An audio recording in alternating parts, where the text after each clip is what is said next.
Kamusta ka-success? Sa ating video ngayon, pag-uusapan natin ang napakahalagang papel ng finance sa isang negosyo. Nasa pang-apat na tayo. So, napanood mo na ba yung video natin na 3 before nito? 4 na department, fundamental sa isang business. Napaka-importante nitong 4 na ito.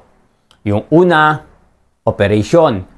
Pangalawa, sales and marketing. At ang pangatlo, human resource. At ngayon, nasa pang-4 na tayo. Pag-uusapan natin about sa bidyong ito ang finance department ng isang negosyo. Una sa lahat, ano nga ba ang finance? Ang finance ay sangay na namamahala at nakatutok sa pagmamanage ng pera, paggastos at pagsusuri ng kita ng isang negosyo. Sa bawat negosyo, mayroong finance department na naglalaan ng mga profesional na nag-handle ng pera sa isang kumpanya. So, sila yung nagbibigay direksyon sa financial strategy ng negosyo. So, ka-success. Ang tanong, paano mo masusuri ang financial health ng isang negosyo? Merong isang finance manager na tinatawag sa pamamagitan ng financial statements tulad ng income statements, balance sheet, at cash flow statements. Ito ang mga nagbibigay sa atin ng overview kung paano kaganda ang performance ng isang negosyo. Ang financial statements ay nagpapakita ng kung gaano karaming kita ang nagmumula sa operasyon ng negosyo, ang kanilang mga assets at liabilities at paano ang cash flow.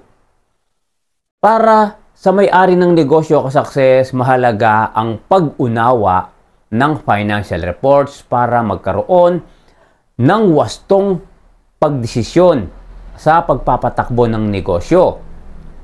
Ang budgeting naman ay isa pang mahalagang bahagi ng finance. Ito ay nagtatakda kung gaanong karaming pera ang dapat na itakda para sa iba't ibang aspeto ng negosyo. Ang finance rin ang nagmamanage ng financial risk.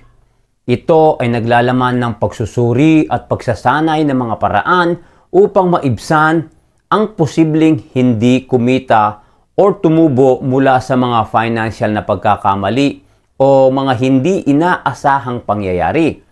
So, sa kabilang banda ka-success, hindi maikakaila ang napakahalagang papel ng finance sa isang negosyo. Ito ang nagiging gabay at pundasyon para sa maayos na pamamahala ng pera at tagumpay ng negosyo. So, maraming salamat sa panonood ka-success. Huwag mong kalimutan, uulitin ko lang, 4 na department fundamental sa business. Kung gusto mong maging matagumpay sa larangan ng business, dapat alam mo ang 4 na ito. At kung hindi mo pa napapanood yung iba pang video before neto, panoorin mo muna yon para makumpleto mo at maintindihan mo at magkaroon ka ng idea. So, hanggang sa susunod, ka-success, kita-kita tayo. At salamat po and God bless. Bye-bye!